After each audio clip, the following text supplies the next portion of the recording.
army bender. What in the hell? The more Darkwing Duck! Don't you will respect my authority!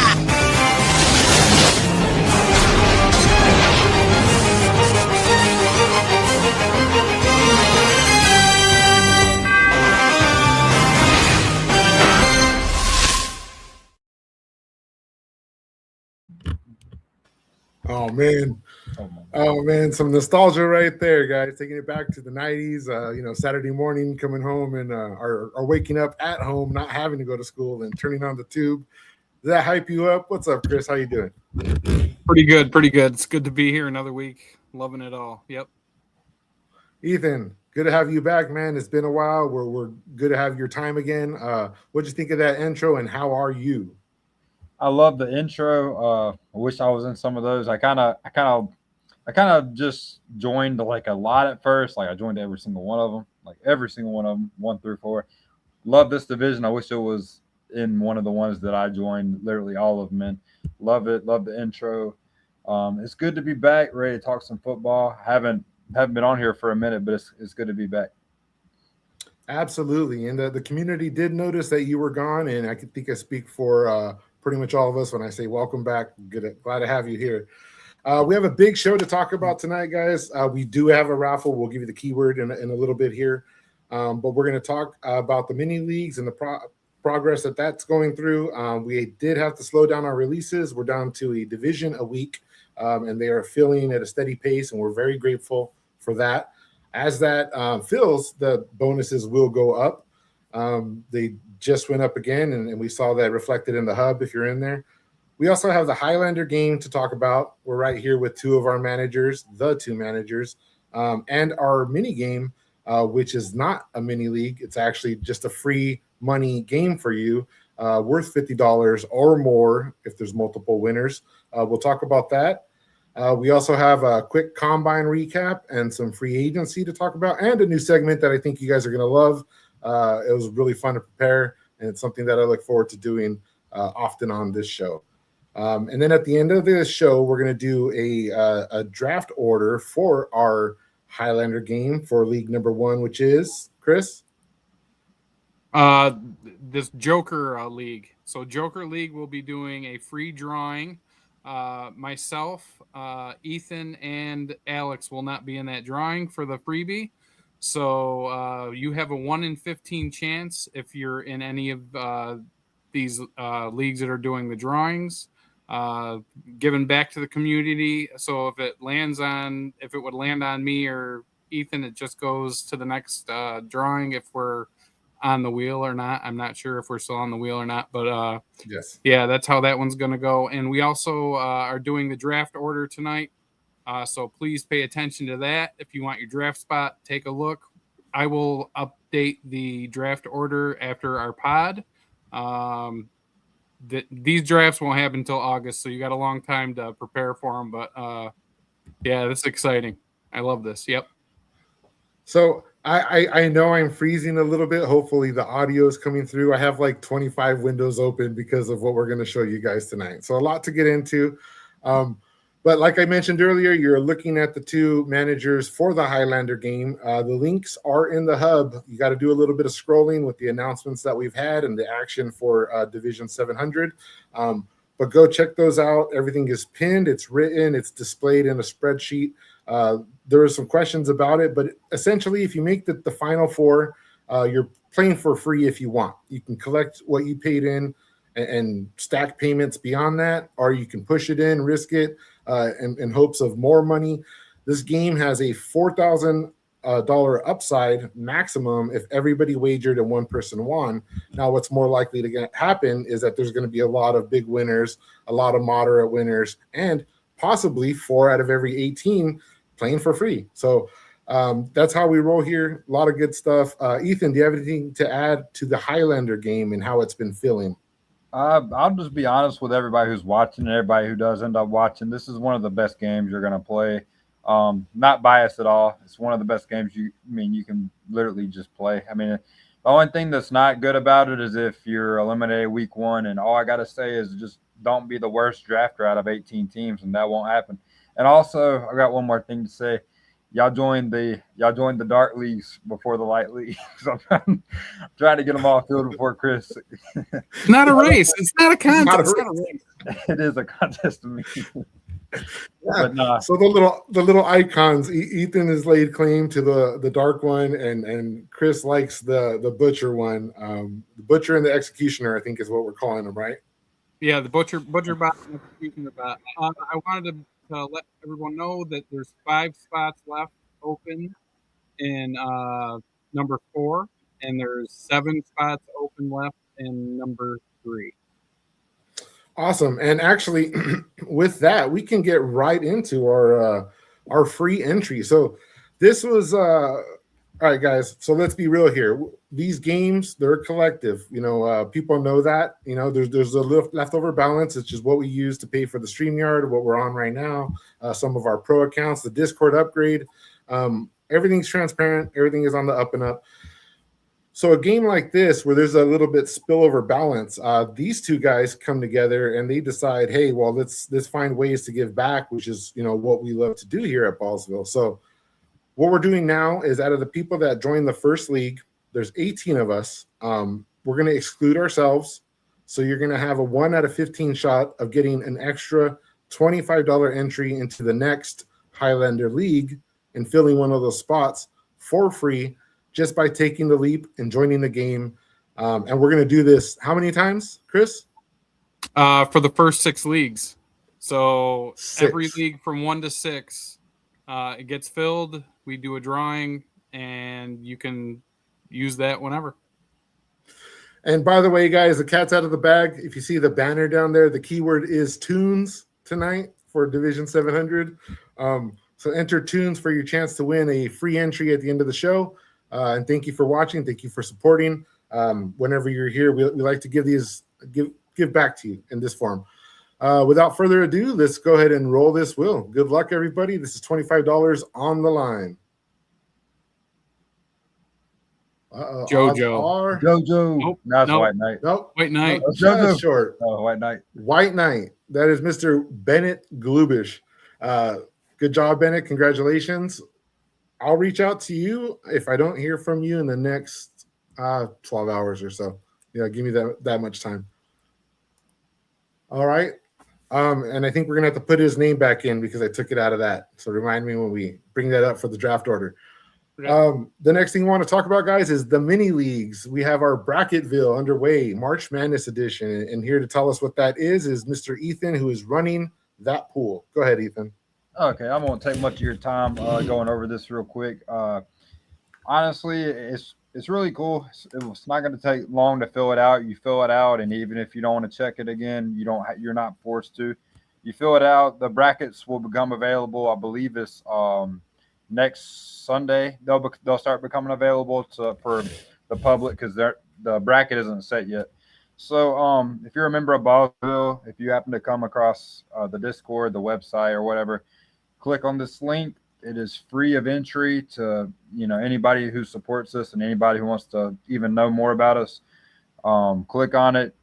First and second, I believe, get some good prizes out of it. I believe his first gets $50 of any Ballsville, whatever they want to do with it. And second also gets a $25 prize.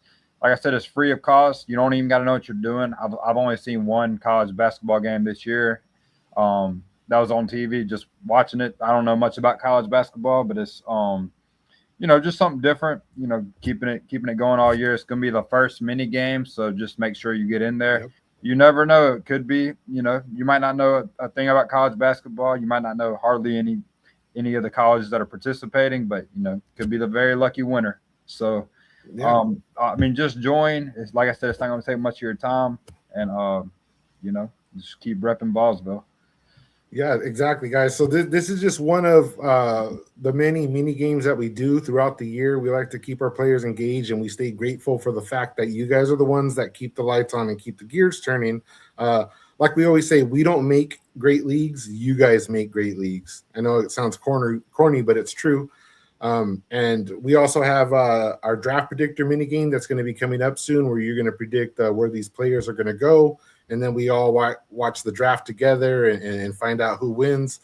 We do horse race for our rushing leaders, usually the first 4 weeks of the season before bye weeks hit. We like winners. We get winners all throughout the off season. We've had over 70 free entry winners, and we keep on piling onto that number. So nobody really does it like we do. Alex, I don't mean to brag, but I was new last year, like right before the draft, I believe, and I nailed that challenge, and that one like made me realize like I love it here. That predicting where like 7 or 8 players go in the draft. Yes, awesome. And we actually this isn't part of what we're going to highlight tonight, but we have some images saved for the over-unders, and we're going to turn this into a mini game as well. We're going to put these on a spreadsheet, and you're going to be able to pick your over-unders on these win totals that are projected at this point in the season. And then we'll have a cutoff date and come back to it at the end of the year. Maybe you don't win your league, but you win one of these mini games and you walk away with some pretty good money, to be honest. They're $50 now because these are just $4 entries for the mini leagues. But as we get into the off season, we go into the big game. We're going to have higher totals for these mini games, and all you got to do is just be present, and you'll be part of those. So moving on from the mini game, not to be confused with the mini leagues, which is our game number 2. Everybody follows, right? Okay. Yeah. We're going to let Chris talk about the new division and how it's going. So we opened the division a couple days ago. We are already at number 705 to fill. It takes about a week to fill them. Some days are slow because I'm not actively like promoting every half an hour, but when we're promoting every half an hour or so, it picks up pretty fast. So if you want in any of these, you're going to have to be fast because by the end of the weekend, it'll be completely over. Yeah, that's true. So we like to open them up in the middle or towards the end of the week and let you guys have drafts going into the weekend. I know if you're like me and you're going into your weekend and then you're like, all right, I have free time, let me jump in a draft. Well, by the time you get into a draft like this, maybe you've got like half a day to the whole day wasted. But this way you'll be in the draft for the weekend, and we just keep rolling like that. We have about 2 more weeks for these leagues beyond this one because April 1st is our dynasty deadline. And then after that, players who haven't checked in and have gone AWOL, we will have some orphans here or there. If you guys need more time, reach out, let us know. As long as you're communicating and you're present, the deadline's not that firm. It's just a point where we like to collect dues, get the league situated, and schedule your rookie draft to proceed after the NFL draft. Just one of the ways that we're proactively, looking forward and keeping things going. So that said, guys, after this, go into the hub, jump into these leagues. We have the rest of the division prepared. We're going to take a brief stop here. We wanted to go over our champion for last year who won $760 off of a $4 entry. And he was only in 4 of these, so $16. That's 190 times his $4 entry. And his odds were just 1 of 12 to win his league, 1 of 10 to win his division, and 1 of 40 to win the game. So now that we have 7 divisions, we've added a second prize, and your odds are now 2 of 70, so better than 1 of 40. And the secondary prize is currently $150, and last year the championship was just $100. So you actually have better odds to win more money than you did last year, and we're going to continue to stack that as we fill these leagues. And everybody still has a $30 division win in front of them, so lots of chances to stack payouts. So did you guys get a chance to look at this? Do you guys have anything you want to point out? Like my favorite is Rico Dowdle here, who Mean Machine took in round 13, and we all know how that turned out for him. My favorite on that list is the late season stuff from Kenneth Gainwell. Yeah, that was mine. Taken in the 20th. Yes, Kenneth Gainwell had some 30-point games. So this total was week 15. He scored 242. Now I don't have the player point totals here, but going down the starting roster for that week was Josh Allen, Travion Henderson, who showed up in spurts, DeAndre Swift, Troy Franklin, Adonai Mitchell, if you believe that or not, Jacoby Myers, Kyle Pitts, Dallas Goedert, Kenneth Gainwell, Devon Achane. So if I'm looking at this list, I got Josh Allen, I got Devon Achane. Other than that, I don't know.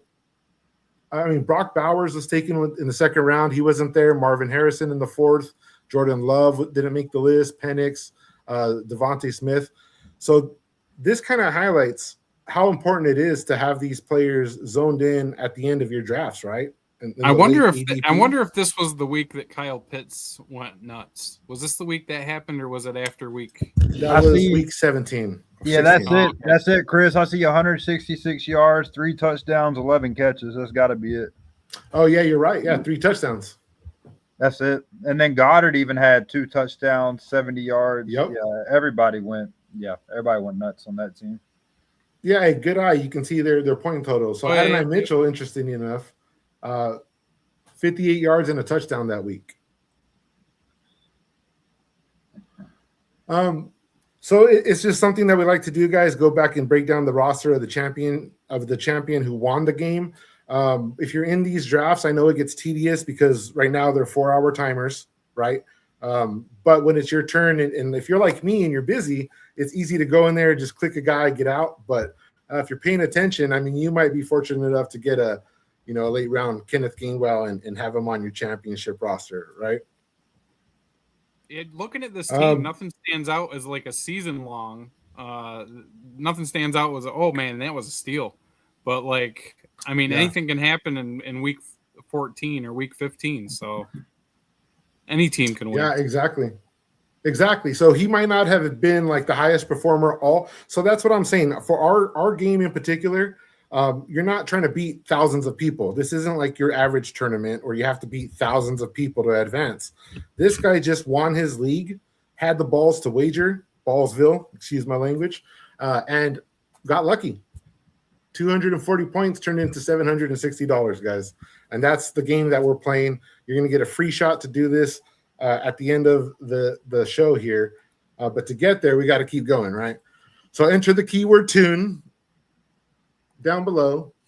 We are going to breeze through this combine talk. We're not the combine people. If you're looking chat, there's Joey there. Tennessee Nick would be with us, but he is moving into a new home. Congratulations. But they'll be back, and they'll be putting up episode 3 of Rookieville. After the show, I recommend you go check it out. It's a really good show. Kenyon Sadiq. This is Joey's guy. He had a 4.3.5 vertical. He's 6'3", and he's a blazing fast 4.4 on the 40. This guy is a beast. If you look at pictures of him, I mean, he is jacked, ripped. He got the Vernon Davis comp, which is something that our people were saying in Discord as they were watching the combine and stuff. So, NFL Network is copying our crew, right? Absolutely. Jeremy Bernard, who I put him on here, he wasn't too impressive. As far as the top 10 performers go, but he did get a JSN comp, which I thought was interesting. Do you guys know anything about Jeremy Bernard? Is he a guy that you're looking at in drafts? No, I've never even heard of him. So just guys to look out for. Like again, watch Rookieville. They went over some of the receivers. Really good stuff. So this is a guy that I was really interested in looking up his stats. Taylon Green. Coming out of Arkansas, he's a 6'5" quarterback. He's a 7.37 or 4.37 40-yard dash, a 43.5 vertical.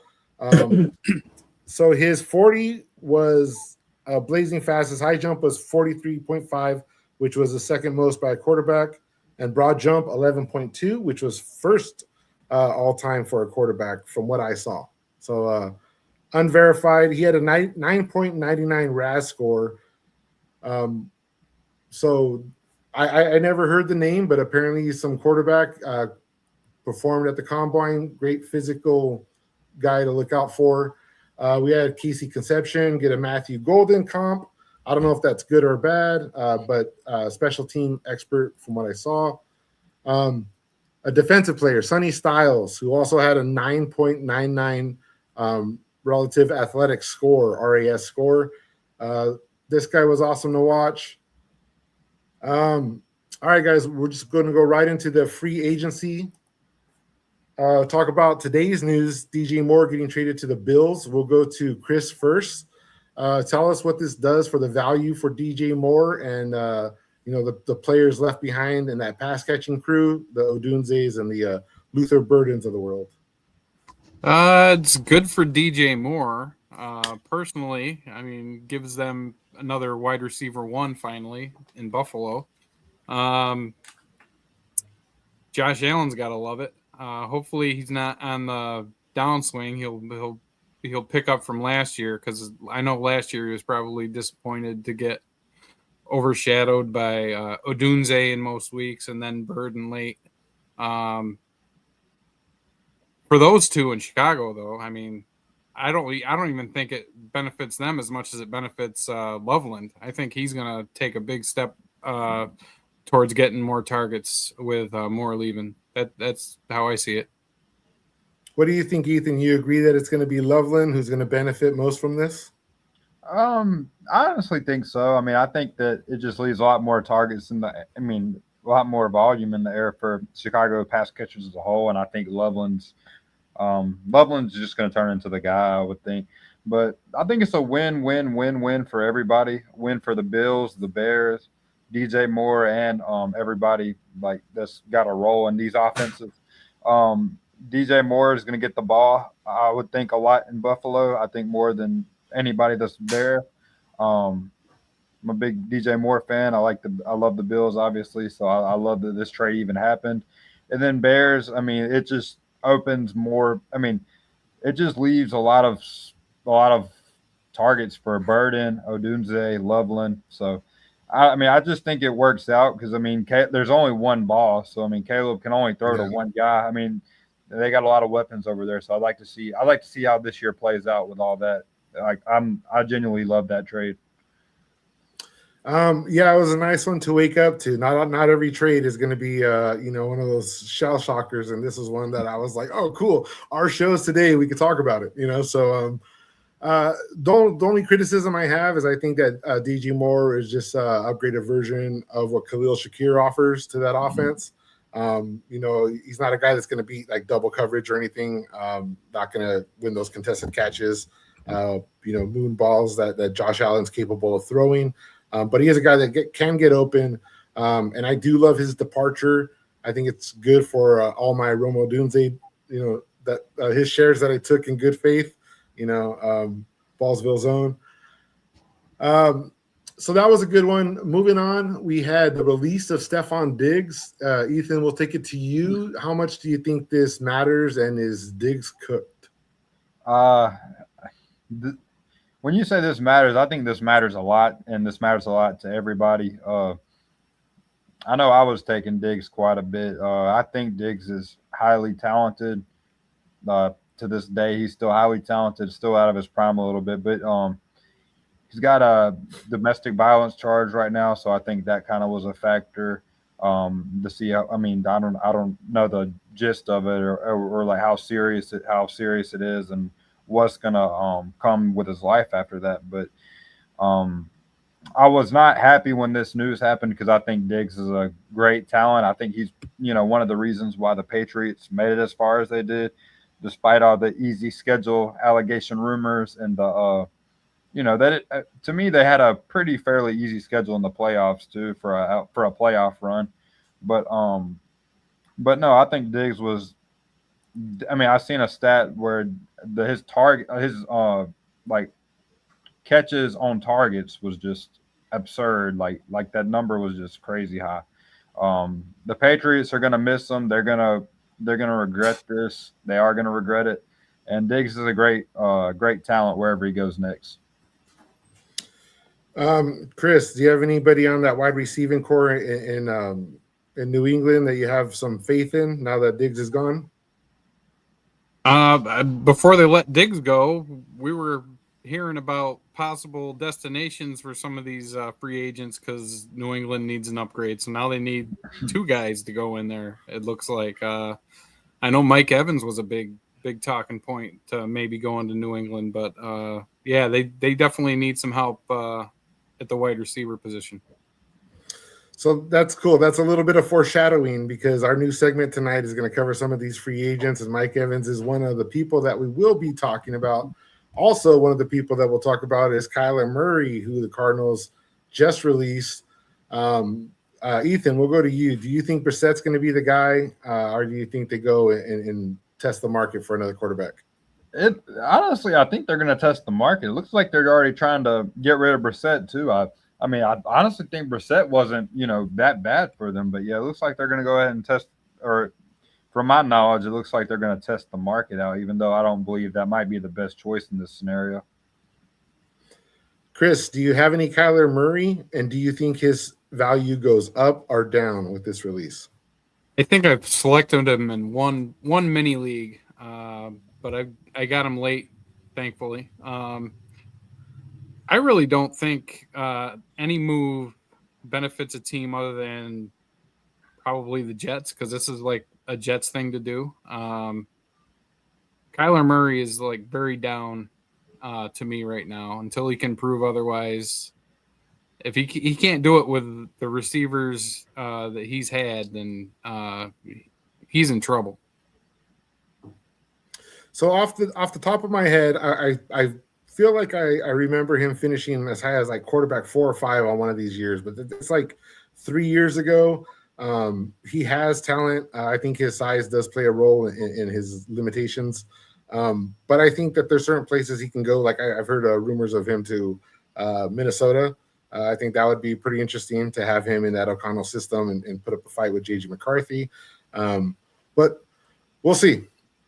And then in one of the bigger headlines here, the Lions trading David Montgomery to the Texans.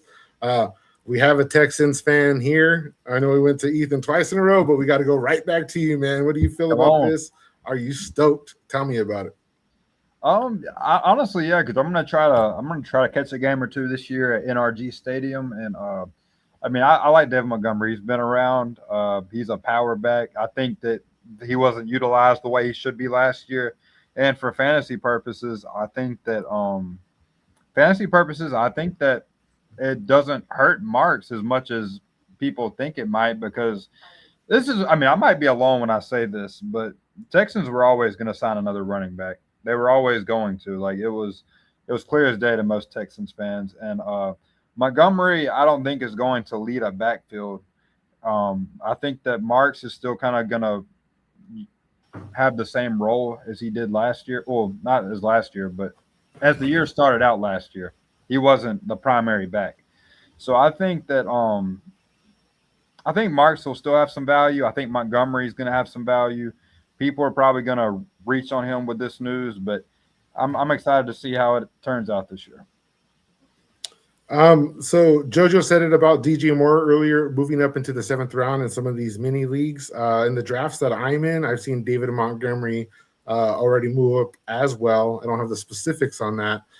Chris, are you seeing the same thing? And do you think that this boosts David Montgomery? And what does it do for Jahmyr Gibbs? Jahmyr Gibbs, to me, just moved into like the top 3 category of players to get drafted. After Allen and Bijan, it's like Gibbs right there, and you can honestly switch A1 or 1A and 1B with Bijan and Gibbs. I think they're very, very close. I'm kind of sad I don't have as much Montgomery as a lot of the other players in our mini leagues, because if I had drafted him where he was going, I'd be in a good spot, and that just didn't happen. I just didn't take him anywhere. I have Montgomery in Dynasty. Fortunately, he's one of those guys that I've believed in it since he was with the Bears. One thing that this changes for me is I was taking the wide receiver sets, the Chase, JSN, Puka, ahead of Jahmyr. But I do like the early RB build, the Bijan, if I can get him. And then I usually go A-Chain at the end of the first, as early as the 11. But now Jahmyr Gibbs to me is going to be my two. If I want to keep that RB build, it'll be Bijan, Gibbs, and then I'll start looking at those receivers because receivers are deep this year. I know it feels like they're deep every year. They pretty much are deep this year, and we got 3 good rookies coming in to land somewhere, and a bunch of ancillary receivers that can get the job done. So I like this for Monty. I like it for his value. I think it's an arrow up. And then this franchise tag for Breece Hall. He's not going anywhere, guys. Our dreams of Breece Hall and Casey are over. They got him. What do you think about this, Chris? I think I drafted him way too much, thinking that he was going to be getting another team. So I'm disappointed in that. I'd still draft him because he's going to get a lot of use. It's just the Jets are just going to jet and screw it up. They always screw it up. So, yeah.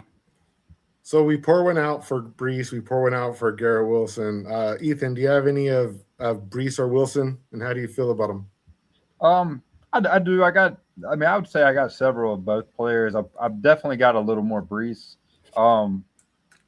It sucks, but I mean, I kind of felt like it was a Jets thing to do to franchise tag him. I mean, it's just one of the things you feel like, it's definitely coming. It's just a matter of when. I was prepared for it. I'm still prepared for Breece to put up some numbers this year because, I still have the optimism, and he's a talent. I think Kansas City could have traded for him last year, and it didn't happen. And I think Kansas City has their eyes on Love. It's a cheaper option. Love's going to be a better back. I mean, I just kind of felt like that's what's going on here with Kansas City's whole plan. They probably had that plan last year whenever they didn't make the playoffs, but hopefully Breece I'll be all right. That Kansas City spot's going to be a pretty good landing spot. And if it's just somebody else like a Tyler Algier and Brashard Smith there, I mean that's going to be a pretty good boost to Algier's value. Breece Hall is currently being taken in the middle of the 4th.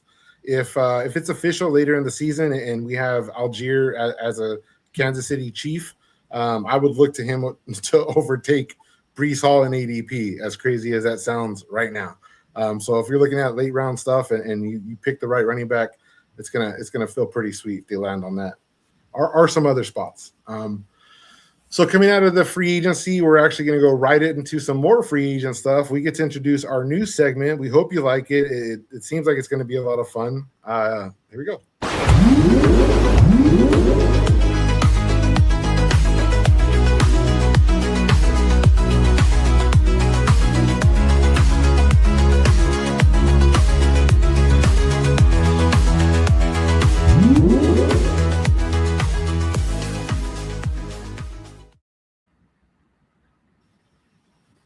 All right, guys, this is a segment we're calling What If, and this is a spin on the free agency. We have destinations here for some wide receiver needy teams. We have the Patriots, the Saints, the Commanders, the 49ers, the Titans, the Colts, the Browns, the Steelers, the Giants, and the Broncos. None are repeated. Cool.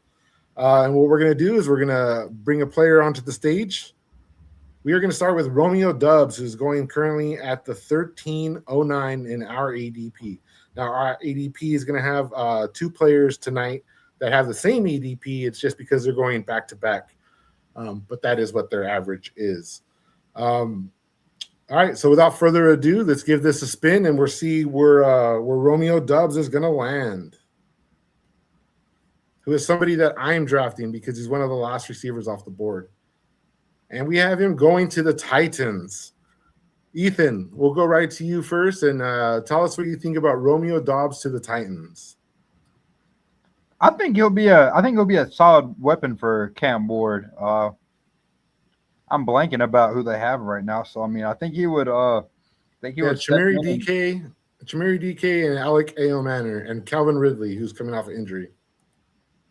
Yeah, I think he would. I think he, as long as he stays healthy. I know Packers wide receivers have their own. Are usually pretty injured themselves, but as long as he stays healthy, I think he would have a pretty good role, and I think he would shoot up the board a little bit. Do you agree with that, Chris? If he goes to Tennessee, I think Tennessee, if that's the plan, would be to definitely make a splash with a much bigger name or draft one in the draft, because Dobbs just isn't enough for what they need, I don't think. all right. I think his ADP will go up a little bit, but Tennessee is not really a desired landing spot as far as I'm concerned. I think it would just kind of muddy up the waters. Shamiri DK had a little bit of a flash last year as a rookie. I would look to him to kind of be the one to contest Romeo Dobbs in this situation, to be the target runner there. We'll move on to the next player. Here we have very young Mike Evans. Going at the 11:03 currently, and he is going to land. With the Commanders. All right, so we're going to say Debo is off, and it's going to be Mike Evans and Terry McLaurin. Who's the guy that you want to own there, Chris? That doesn't sound too bad to me. You'd have two proven guys on the field. I mean, they both recently have had injury-plagued seasons, but you basically would have at one time two wide receiver ones on your team. I'm not sure they want to go that old, though, because they're getting older themselves. I can't remember if their wide receiver crew was one of the oldest in the league already.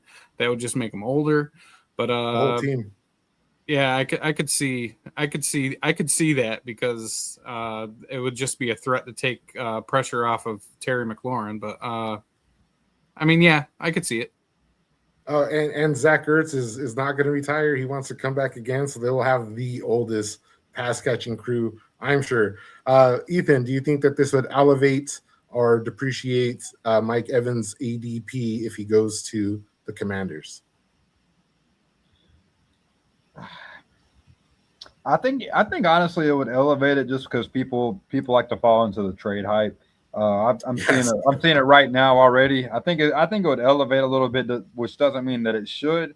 I like the red zone looks that he gets with Tampa Bay and Baker Mayfield, and honestly, I wouldn't draft him any earlier if he went anywhere else. I love him with Tampa Bay, and I couldn't see him playing anywhere else. But I don't think Washington would be a terrible fit. I mean, Jaden Daniels would give him the looks that he deserves. So Mike Evans is going 905 in our mini leagues. Oh, yeah. See, this is Dynasty ADP. So that's something, I'm glad you mentioned that. This is Dynasty ADP because for me, when I'm watching these trades, the first thing I think of is Dynasty. If I have him on my team, does this elevate his value? Is this a good time to sell? Or like if Mike Evans, if it's official, he's off the Bucks, maybe I want to go place like a bottom dweller trade offer for Chris Godwin or go after Ibuka, something like that. Moving on to the next player. We're going to go with another old head, Deebo Samuel, going at the 1403. I don't have him on any of my rosters. Don't know about you guys, but he is going to the the Giants. Yes, so that's your savior, Deebo Samuel. What do you think, Chris? Oh, we suck again. That's what I was saying. That does not help the Giants at all. Oh, man. So that seems like a flomper. Nobody wants to talk about Deebo to the Giants. Say it ain't so. Let's move on and make use of our time. The next person we have up is Mr. Wan'Dale Robinson. I think he's become a fan favorite. I had him in BestBall last year, and he kept me in a lot of leagues. Did really well for my teams. And he goes to the Titans. Ethan, you think Wan'Dale to the Titans will be better than Romeo Dobbs?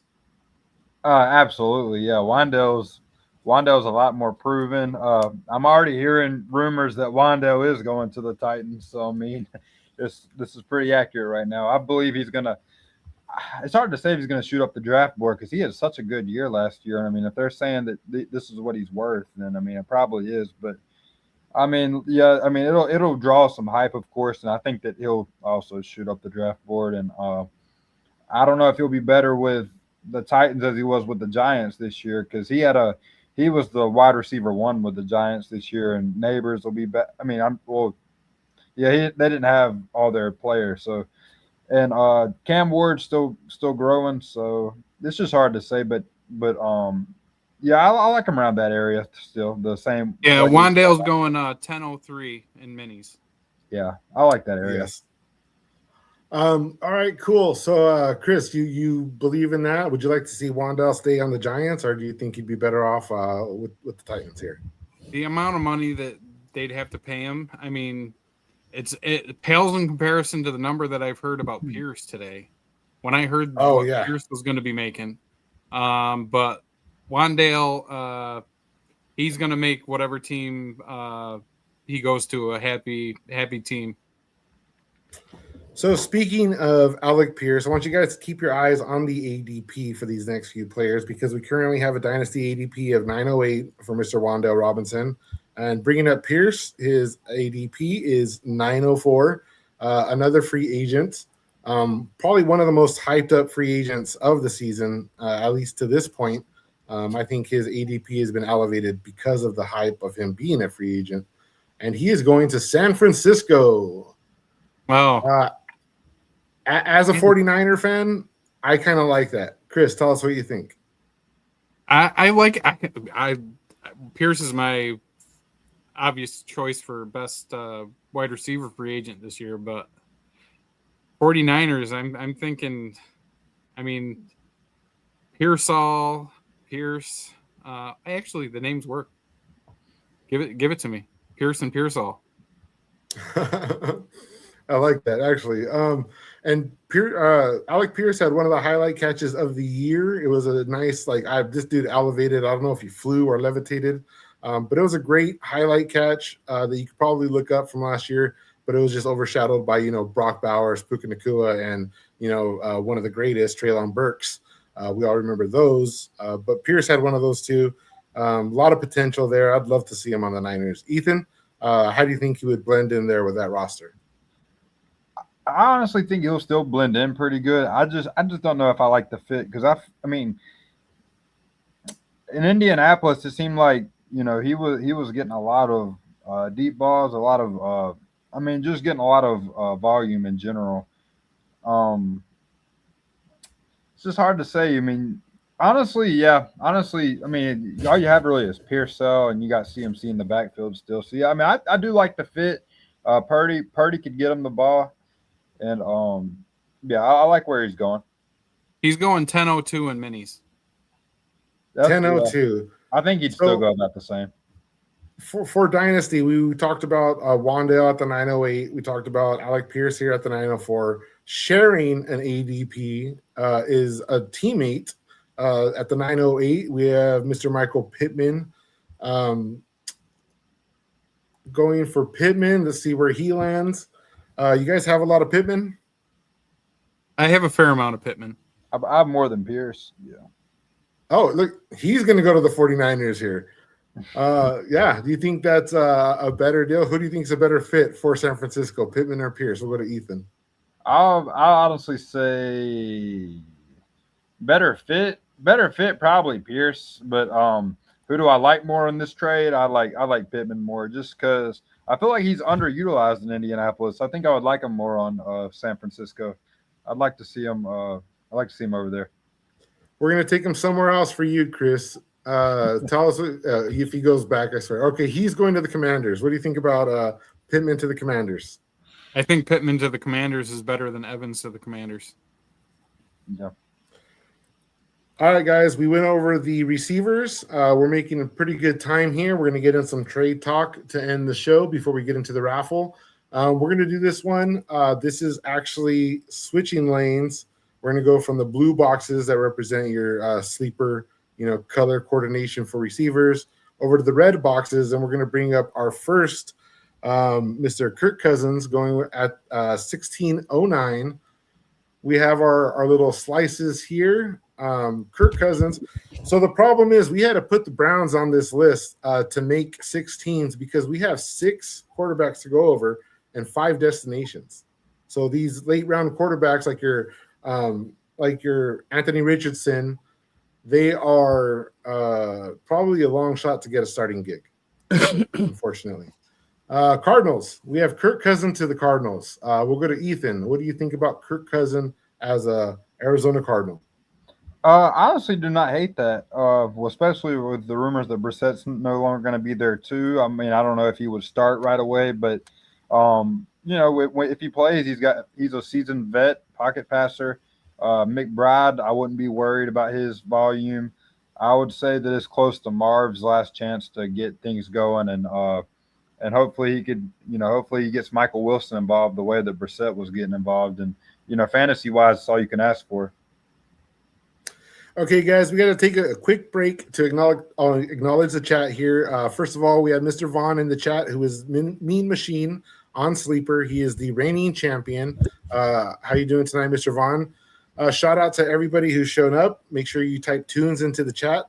We have 15 entrants right now, so 1 out of 15 shot to win a free entry that could lead to 190x or more this year. And secondary, we want to give a shout out to Sarah in the chat, who has four songs that are in contention to make the new Spider-Man soundtrack really good. I actually love one of her songs. It's called Nothing Like Me, I believe is the title. Maybe she can confirm.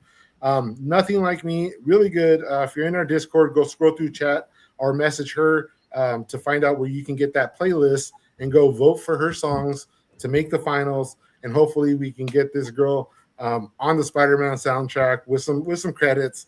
And it'll be Ballsville's own Miss Sarah. So good luck there, guys. Go support her.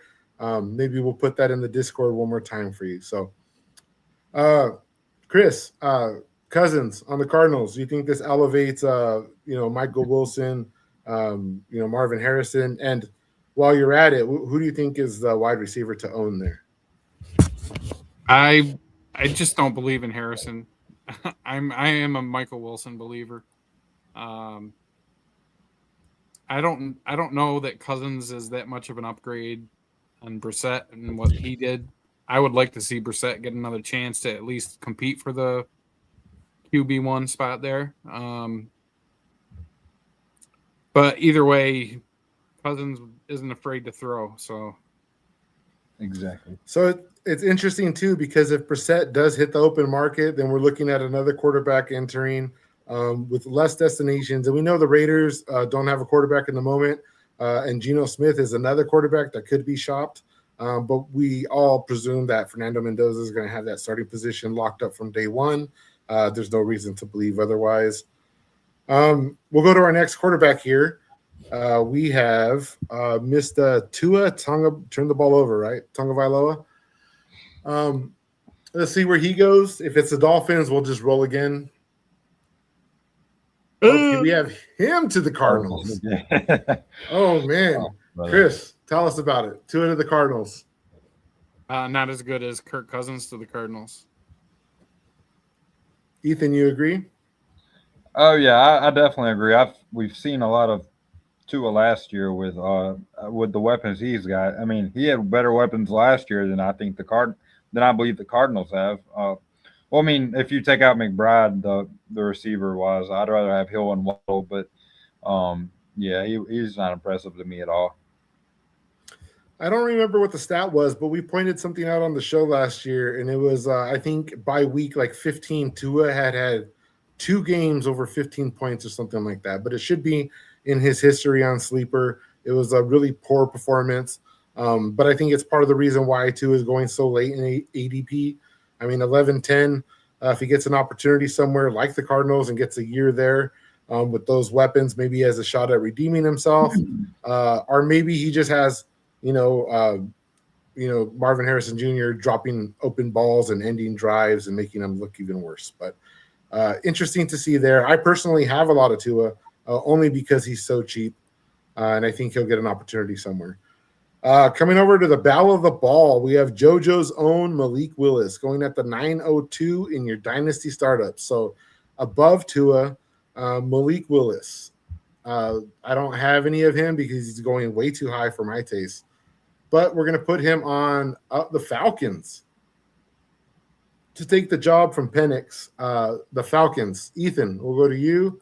What do you think of Malik Willis to the Falcons? How would you grade those weapons there and him? I'll go ahead and say even if I'm in 200 leagues this year, I will have 0 shares of him.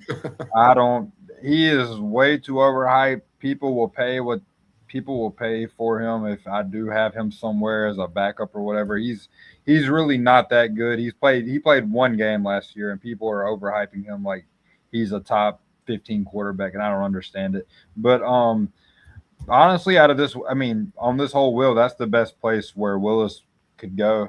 He's probably the best person in these free agents. Falcons, he's got London to throw the ball to. He's got Bijan in the flat. Pitts is, hopefully he still makes Pitts relevant. I like the fit for him personally if he does prove me wrong and he does grow. All right, so we're going to say it's Malik Willis. There's no Tyler Algier. Chris, is Bijan still going to be your RB1? That kind of knocks – I think that kind of knocks him down just a tad. I'd put Gibbs over him in that case for sure. Ooh, interesting. And I probably wouldn't blame you. I don't think Malik Willis is the answer. I think we did get like a 3-game stretch from him this year, and he had one or two good performances, if I recall right. But, you might be more certain than me. I think that there's a reason for some hope. I don't remember who the coaching staff was when he was with Tennessee, but it could be just a matter of a guy getting coached up and getting a new life here. We see it sometimes, pretty rare, but I don't have as much faith in Malik Willis as JoJo does. And maybe we're all suckers at the end of the day. We'll see. He's going to the Dolphins anyways. Yeah, it's pretty locked in there. Next up, we have Old Man Rogers going at 1601 in Dynasty. I don't know if you could pull up his mini leagues ADP, but he's going around the same area as Tua in mini leagues from what I've seen. So Old Man Aaron Rodgers, I have none of them. Steelers. I knew that was going to happen. Steelers. But tell us about it, Ethan. What do you think? Is that good or bad? I thought it was going to land on the Jets. It's good for him. Steelers love him. So they act like they do at least. He'll play another year and start to the same receivers that aren't that good, and he's definitely not going to make the playoffs again. But there ain't nothing to say really about it. I wish he would just retire already. I believe so too. All right, we're going to keep moving right on. Nobody wants to talk too much about Aaron Rodgers except Aaron Rodgers, maybe his mom. We're going to go over to Justin Fields with the ADP of 1501. Now, here's a guy that personally, I don't think that there's any guarantee that he does get a starting job. I think out of the 6 that we have tonight, it might be Justin Fields or maybe Kirk Cousins that sits. I don't know how much of a destination the Browns are. I think their starting quarterback is currently on the roster, and it's just going to be a mess either way. Sorry, Browns fans. Chris, we'll go to you. We have Justin Fields joining that fold in Cleveland. Do you think he would be a lock for the quarterback 1 spot? No. My first opinion on what's going to happen this season is Deshaun Watson's going to get another chance. That's just how I feel it's going to be. You, Ethan? I think they're already locked into that. I think they're locked in with perfect timing, Mr. Shadur. I think they're locked in. I think they want to see what that kid's got. I don't think they're looking too hard on any of these guys, but I think if I'm wrong, then maybe Chris is right. So I had a lot of Shadur because he was dropping so much in rookie drafts. And what I saw on the field was a lot of drives that were ended by, horrible pass catching drops. And then some of his, when the eyes were on him, he was playing, Pittsburgh or something and really couldn't get it going, played some tough defenses. I still believe that he is the quarterback to own there. I hope they don't give Deshaun Watson a shot, but a lot of smart people agree with Chris that it'll be Deshaun Watson to start off. So that'll be interesting to see. I think if Justin Fields did go to Cleveland, I think it would be probably a 50% shot that he does get that number one job, but I don't see them taking anybody anyways. And then the last man up with an ADP of 8-1, we have Mr. Kyler Murray. If it's Cardinals, we'll re-roll because we know he's not going back there. And it's and we Look need at to that. re-roll. 1 out of 6, and we're getting it every time. Yeah, I know, man. The Cardinals just they need somebody. They're losing 2 quarterbacks probably. And this will be the final one for this game, guys. After this, we have a little bit of trade talk to get through. Oh, the Jets. I think so. Kyler Murray to the Jets. Ethan, we'll go to you. What do you think? I mean, I don't hate it. I'll be honest. I do not hate it. I mean, I think that would improve Brees's and Garrett Wilson's outlook. I mean, I really do not hate that.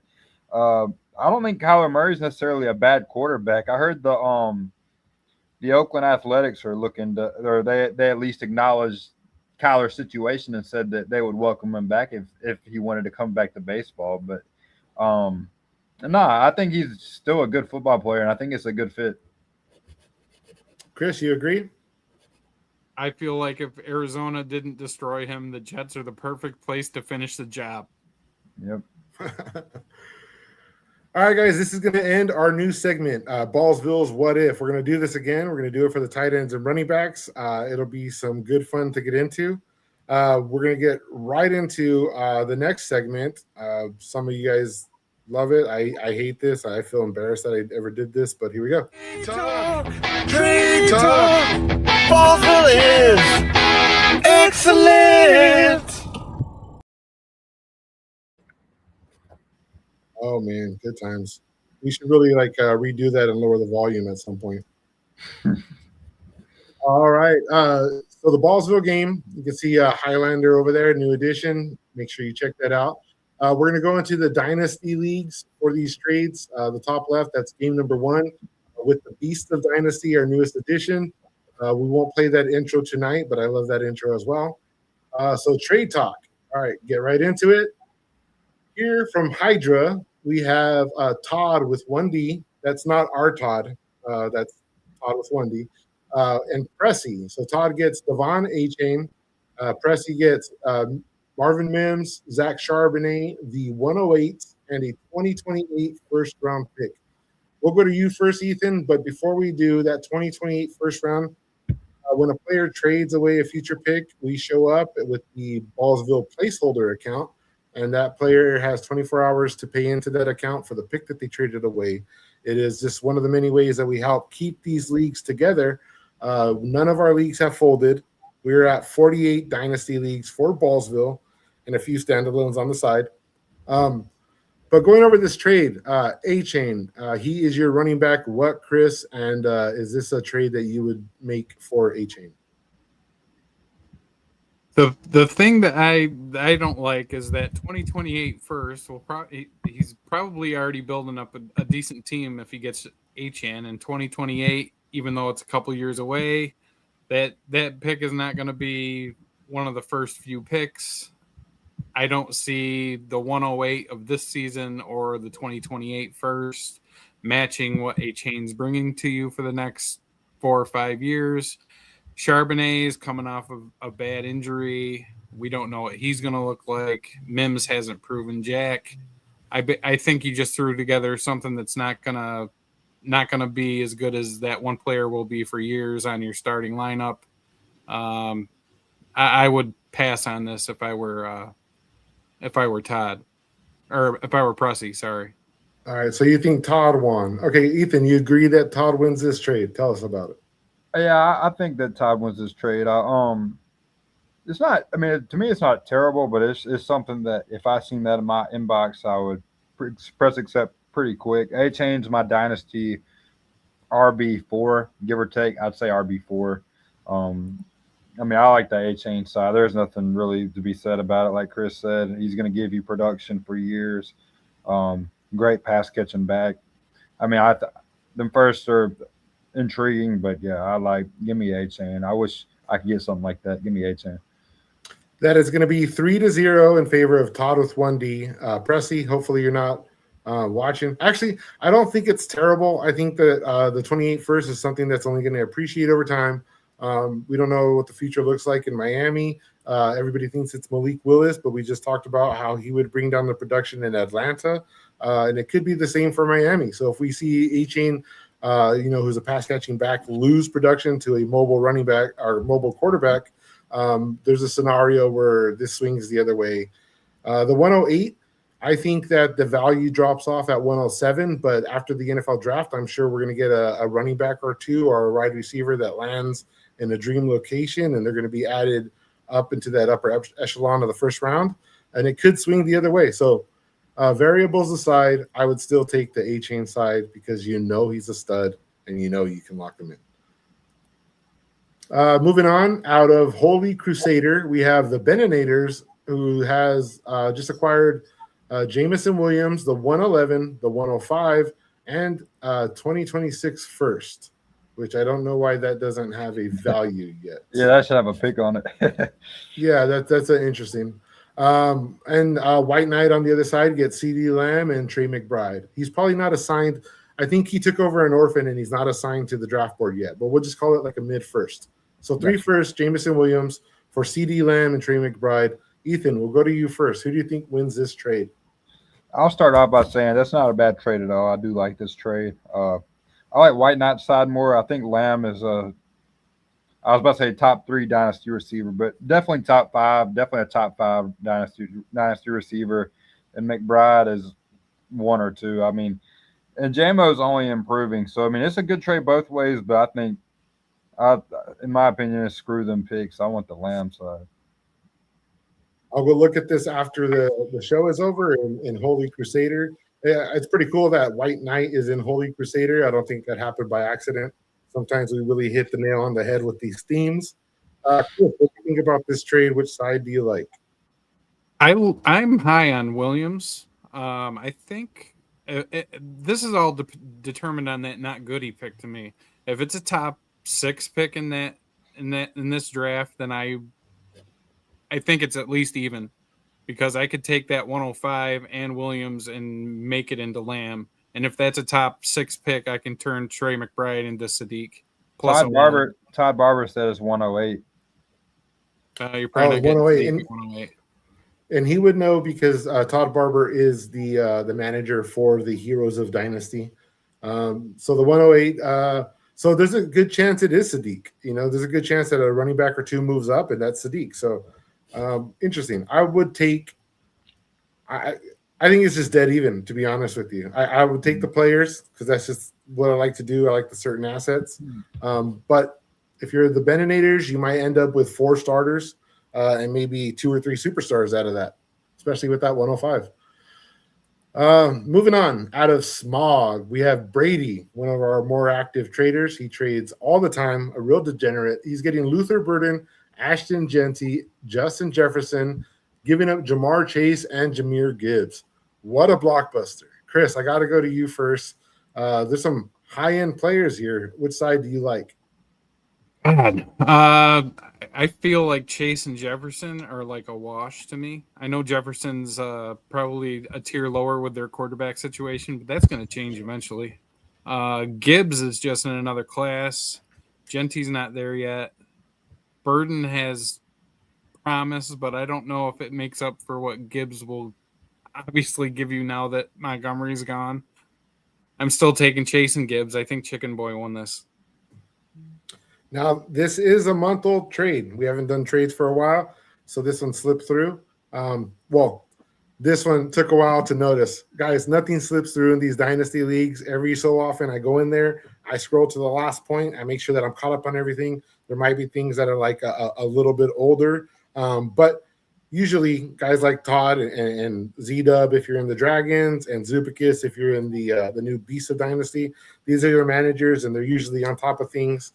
But if we're absent for too long, just shoot a DM. If you can't get a hold of us, go to Chris, go to Sarah, go to Ethan. One of us will help you. I personally like the Jamar Chase, Jahmyr Gibbs side. because those are two, they could be the ones in their position, and they have better odds of hitting that than all three of those other assets. Moving on, we have from Skitherix, the undead dragon, Malik Neighbors, Chris's own giant, Colston Loveland, Daniel Jones, Dylan Sampson, going to Johnny Legs. Zach Wilson fan 5 is taking Jared Goff, Patrick Mahomes. He gets the quarterbacks. He gets a 2027 first and the 109 from Zubikis. Wow, this is a lot to unravel here. So you have Zach Wilson fan getting Goff and Mahomes, giving up Daniel Jones, but at the cost of Malik Neighbors, Colston Loveland. Ethan, let's go to you. What do you think about this? Like you said, it's a lot to unravel. I'm still trying to unravel it. Golly.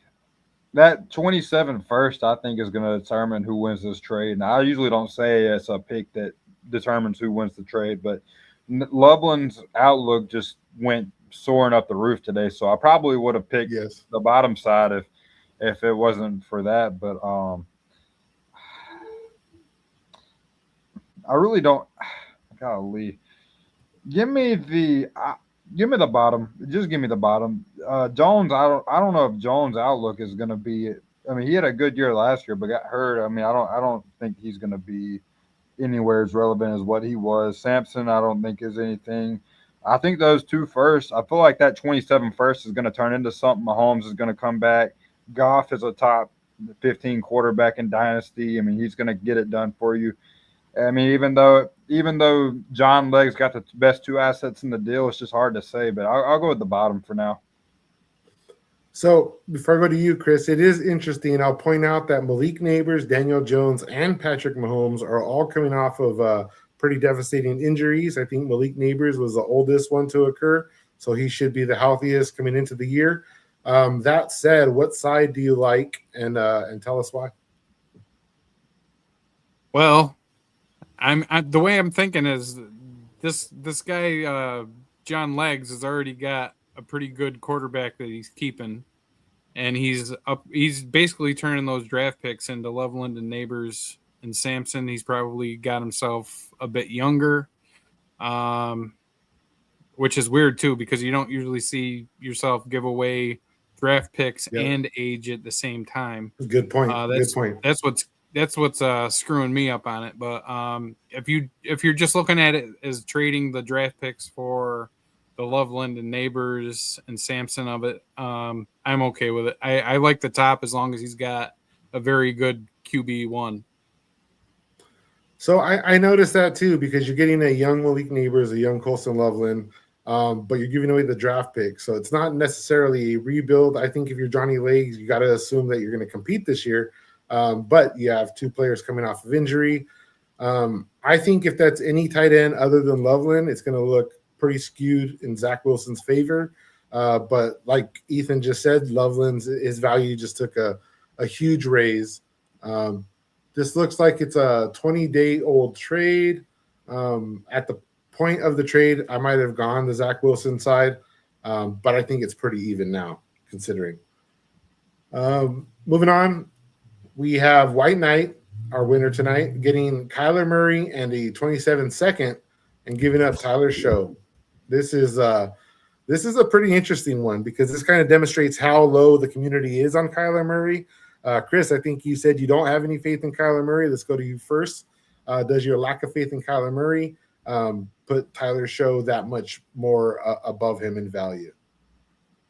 I almost trust them the same, but I think New Orleans is going to give Show another chance. He showed enough last season that I think if he has another good year, he's going to be solid for them. So I would take Show because I think Murray, once you go to a second team, I think if things don't work out in a year or two, you just turn into these guys like Russell Wilson and Fields, and you're just a journeyman the rest of your career. So I trust Show.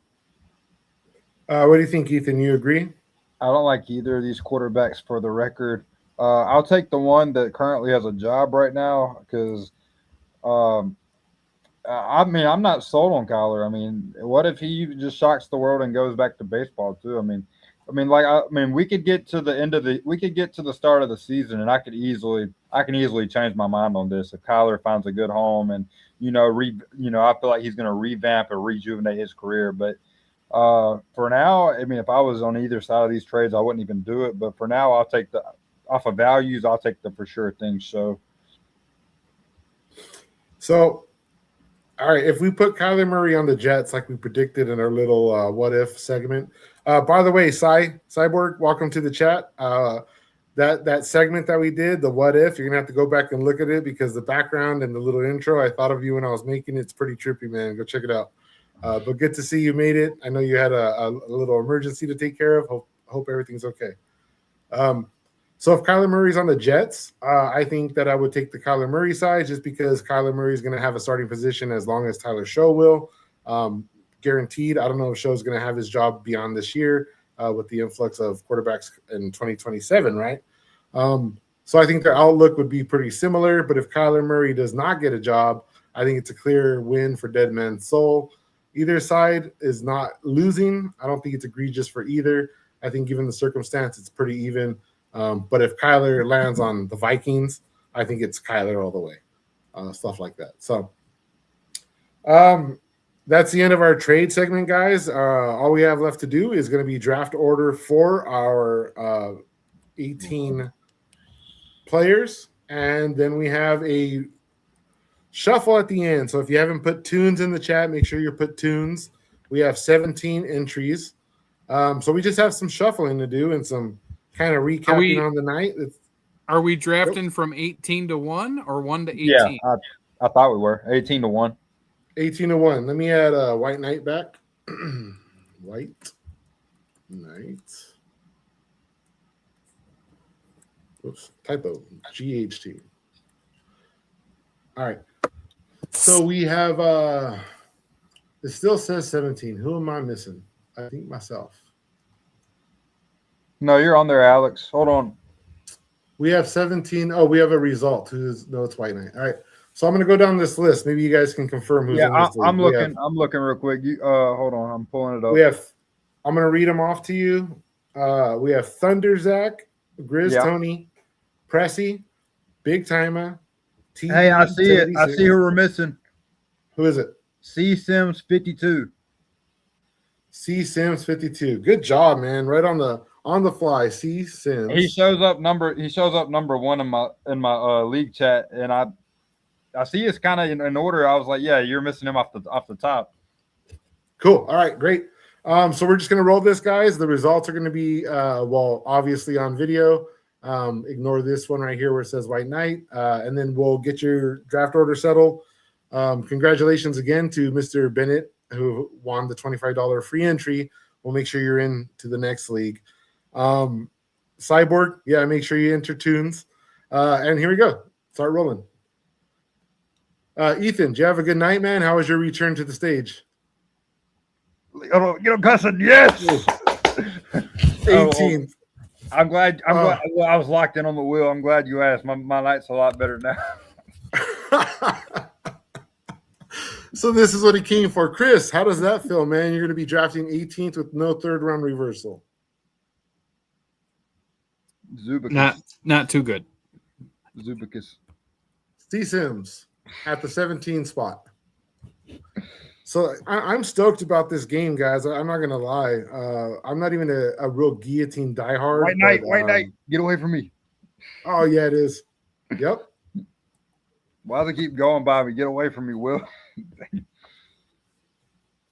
And shout out to the imaging. We have some supernatural stuff and some killers. Pretty cool theme. B Silver. That is the 14th spot? No, 18, 17, 16, 15. Pressy. This is Pressy at the 14. Chris, anything else you want to say about the Highlander game while we roll?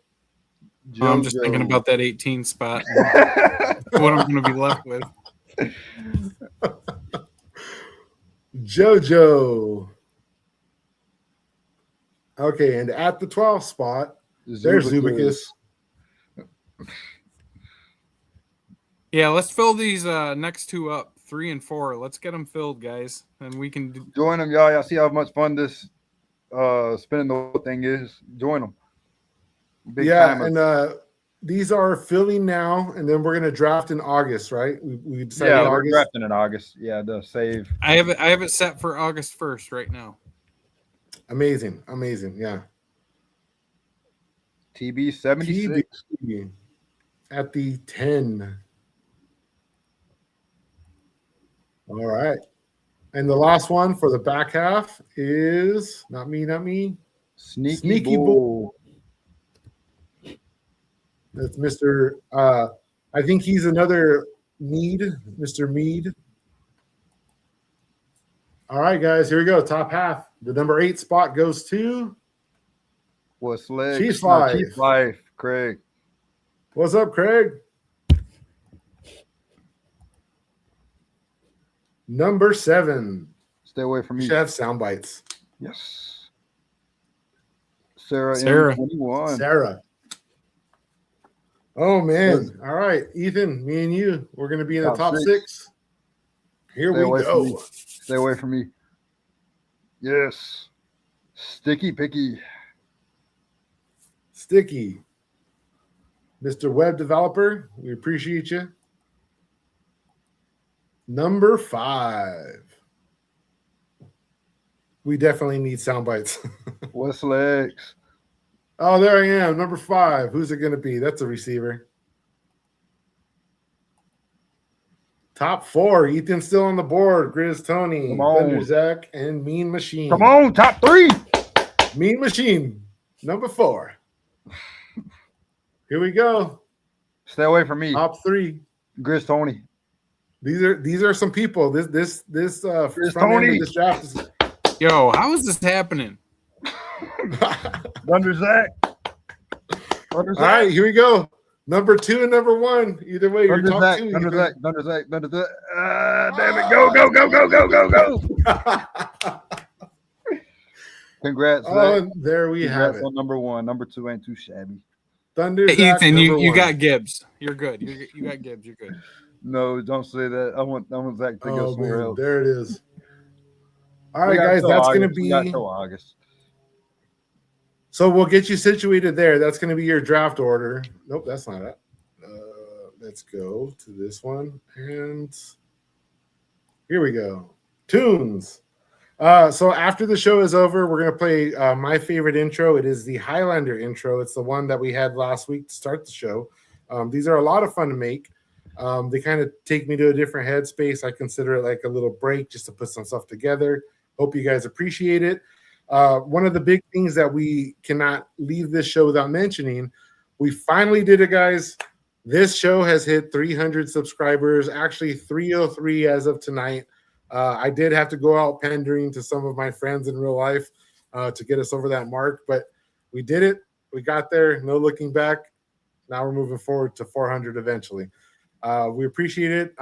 Ethan, we're glad to have you back. Do you have anything to say before we get out of here? It's good being back. It's good seeing a lot of NFL trades and all this drama coming out early. Looking forward to especially these Highlander drafts. Looking forward to all the drafts. Looking forward to football being back. You know, I'm glad to be back. I'm glad to see the chat popping tonight for the most part. Glad to be back on the show. Thanks for the invite, of course, and thanks for helping me run. Thanks for letting me help you run the games. Absolutely. No, we appreciate it. It's a lot of fun. We enjoy having you around. I personally like your takes. I like your conviction on a lot of players. And sometimes you say some things about somebody that I didn't even realize. And I go, oh, you know, so we actually know what we're talking about sometimes. Armchair experts, right? Chris, I want to pull up the roster for Division 700. I want you to point out your favorite league, your favorite character, and tell us how you feel about running these leagues. It's great filling them up and getting the drafts going and moving on to the next one. I'm trying to do it as fast as possible, but the one that's got me going is there's 2 of them actually. Rick and Morty. I love Rick and Morty. And Cartman there at the end. Yeah, I love Cartman. I might have to do me a. I told myself I wasn't joining no more, but I might have to just join Cartman just for the vibes. You son You heard of it. a bitch. I'm in. I'm in. I'm in. All right, guys, we're going to go ahead and roll. We have 18 participants. I know I didn't put tunes in the chat, so 18 of you that came in and checked us out tonight. Thank you. We appreciate you. Tell a friend, bring them in. You know, nobody else is going to give you freebies like this. We've done it literally every week for the past 3 or 4 months. So just one of the many ways that we give back to you. Make sure you go in the hub, scroll back, check everything out. And congratulations to... look, it's Ethan. Ethan, there you go. Go jump in one of these leagues. Tell you He's what, jumping in Cartman. Cartman. and just because we can, let's do it again. Yeah, do one more. Let's do it again. You know, Do you one still more get for the yours, people. Ethan. We're gonna just do one more. We're just gonna keep it going. Awesome, guys. Thank you. And if you're here earlier in the off season, we had one of our shows where we were down to like 8 people watching, and Sarah was hosting, and she just said, "You know what? I'm gonna pay for all 8 of you," and she did. So, Wow, awesome. you know, thank you for supporting the show. It means a lot to us. Congratulations to Meta Fangeles, which I believe is a small tribal village in the outskirts of Nicaragua. So I have no idea I think what that is. means big fingers. Metaphalanges. Maybe Metaphalanges is still in chat to let us know real quick. All right, so congratulations, guys. And with that said, we're going to get out of here with this awesome intro. Thanks to our co-host for joining. We'll see you next week.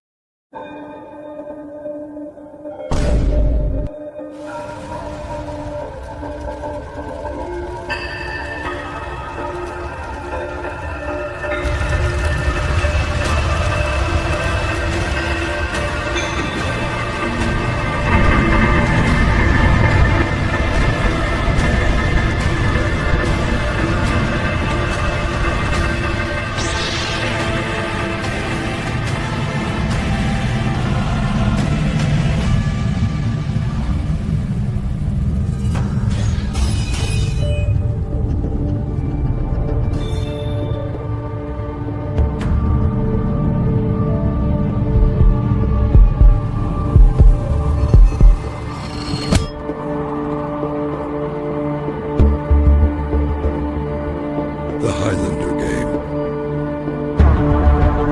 18 will enter. Many will win. But there can be only one Highlander. Can you survive the guillotine?